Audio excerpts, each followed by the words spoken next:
আজকে আমরা ক্লাস 8-এ রাও মার্টিনের প্রশ্নবিচিত্র বই থেকে সংস্কৃত 3 নম্বর স্কুলটা সলভ করব।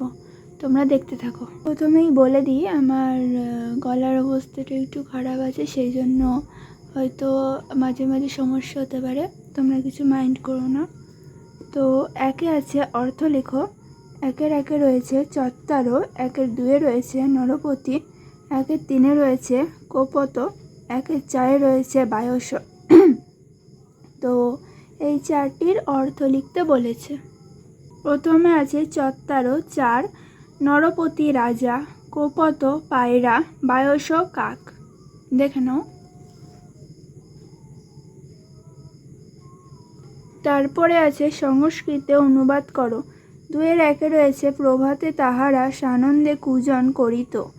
2-2 রয়েছে বিষ্ণু শর্মা নামে এক পণ্ডিত ছিলেন। 2-3 রয়েছে তাদের মধ্যে রাজা শিবই অন্যতম। 2-4 রয়েছে মুনি তাহাকে কুকুরে পরিণত করলেন। তারপর 5-এ আছে এক জলাশয়ে অনেকগুলি মৎস্য বাস করিত। এগুলিকে সংস্কৃতে অনুবাদ করতে বলেছে। প্রথমে আছে 2-1 প্রভাতে তে সানন্দং কূজন্তি স্ম। তারপর 2-এ আছে বিশু শর্মা নাম এক পণ্ডিত আসিত।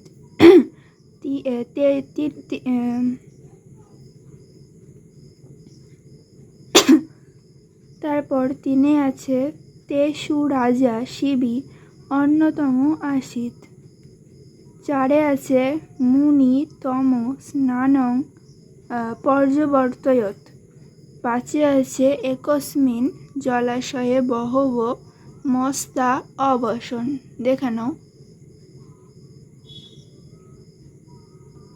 3-এ আছে প্রধান শিক্ষক সমীপে পীড়াহেতু অবকাশ প্রার্থনা করে সংস্কৃতে পত্র রচনা করতে বলেছে। তো চিঠির প্রথমে এই বা সাইডে লিখতে হবে মাননীয় প্রধান শিক্ষক মহাশয়।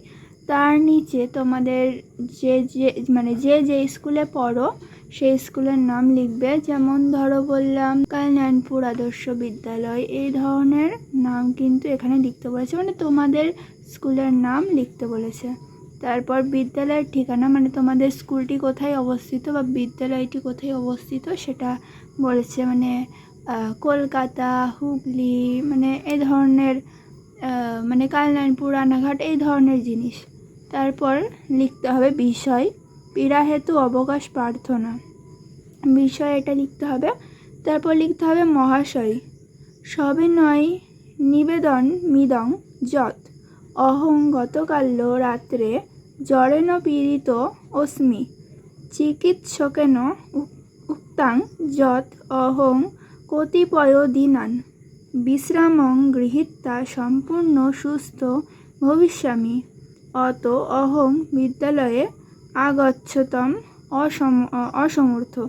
এটার বাংলা মানে হলো সবিনয় নিবেদন মিদং যৎ। সবিনয় নিবেদন হলো যে অহং গতকাল্য রাত্রে জ্বরেণ পীড়িত অস্মি, আগামীকাল রাত্রে আমি জ্বরে আক্রান্ত হয়েছিলাম। চিকিৎসকেন উক্তাং যৎ অহং কতিপয় দিনান বিশ্রামং গৃহীত্বা সম্পূর্ণ সুস্থ ভবিষ্যামি। চিকিৎসক আমাকে বলেছিল যে আমি যদি কিছুদিন বিশ্রাম নিই তাহলে আমি খুব তাড়াতাড়ি সুস্থ হয়ে উঠব। অত অহং বিদ্যালয়ে আগন্তম অসমর্থ, তাই আমি বিদ্যালয়ে আসতে অসমর্থ হয়েছি। তারপরে লিখতে হবে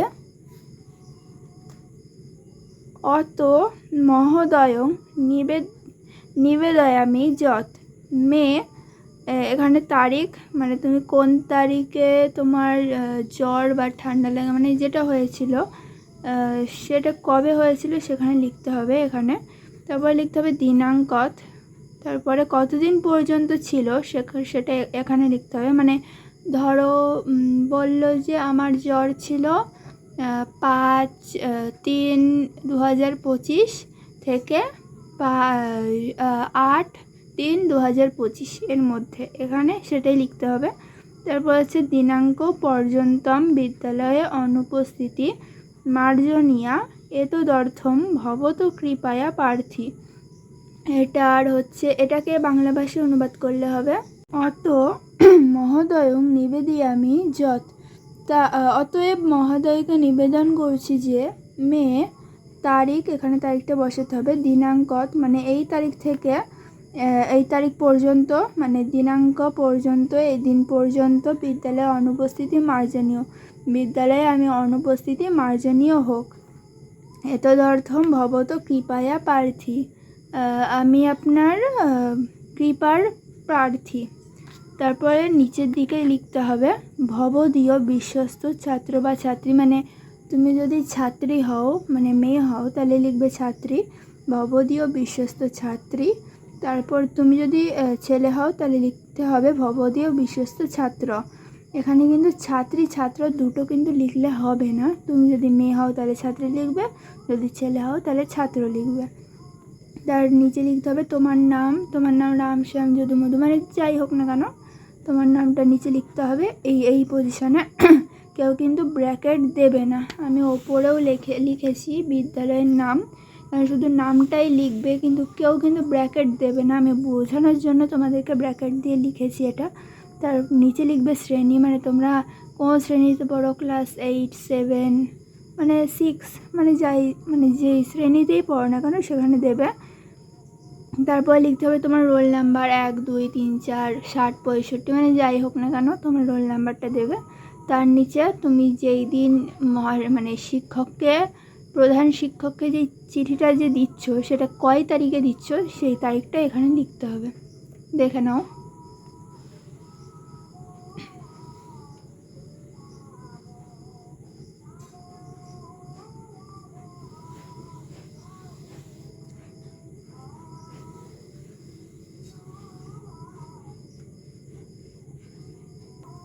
চারে আছে উদাহরণ সহযোগে সূত্রগুলি প্রয়োগ করো।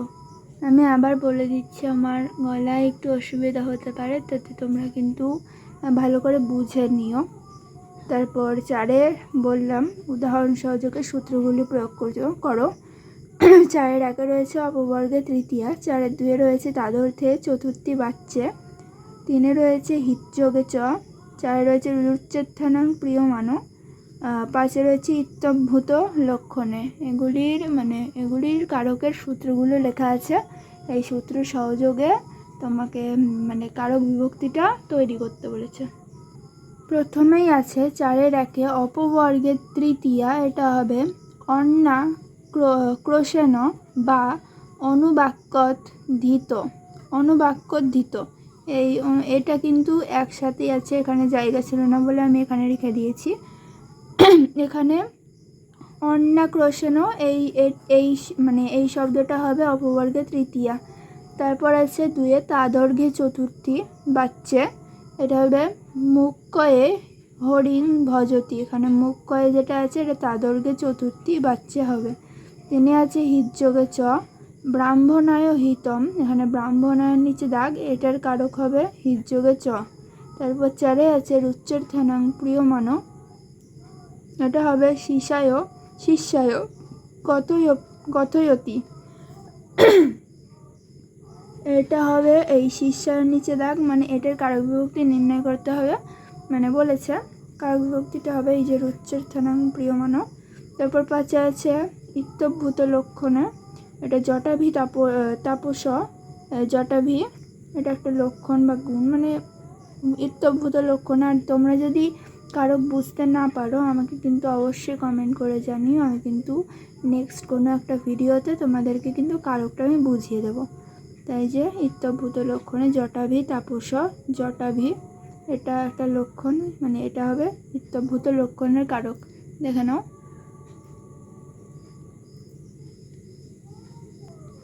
5-এ আছে ত প্রত্যয় যুক্ত করো, 1-এ আছে ক্ষণ, 2-এ আছে ধা, 3-এ আছে সম, 4-এ আছে স্মৃ, 5-এ আছে নিন্দ, 6-এ আছে দা। তো এগুলির ত প্রত্যয় যুক্ত করে শব্দ লিখতে বলেছে। প্রথমে আছে ক্ষণ, এটা হবে ক্ষণিতম। তারপর আছে ধা হিতম, সম শান্তম, স্ম স্মৃতম, নিন্দ নিন্দিতম, দা দতম। দেখে নাও।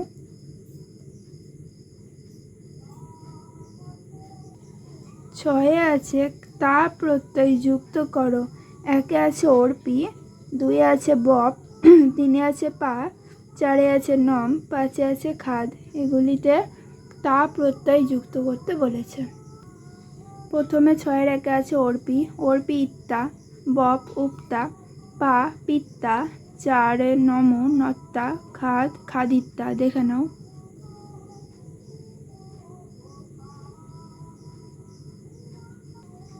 তারপর সাথে আছে ধাতুরূপ নির্ণয় করো।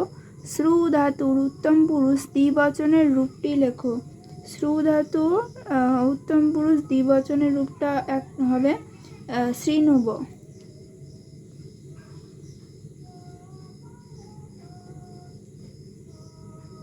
এই শ্রীনিব হবে এটা। দুইয়ে আছে নৃৎ ধাতুর মধ্যম পুরুষের বহুবচনের রূপটি লেখো।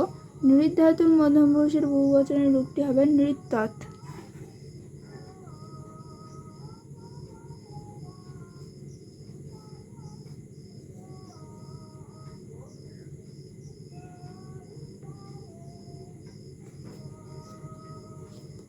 তারপর আটে আছে শব্দরূপ নির্ণয় করো। এই যে প্রথমে আছে একে ধেনু শব্দের সপ্তমীর বহুবচনের রূপটি লেখো। ধেনু শব্দের সপ্তমীর বহুবচনের রূপটি হবে ধেনুষু।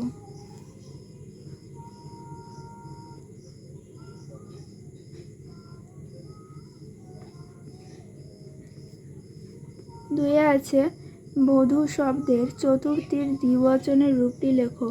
বধূ শব্দের চতুর্থীর দ্বিবচনের রূপটি হবে, একটা হবে বদ্ধই আর একটা হবে বধূভ্যাম।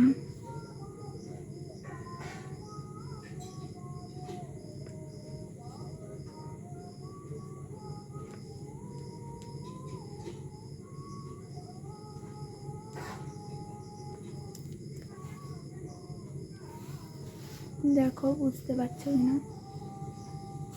একটা হবে বদ্ধই আর একটা হবে বধূভ্যাম।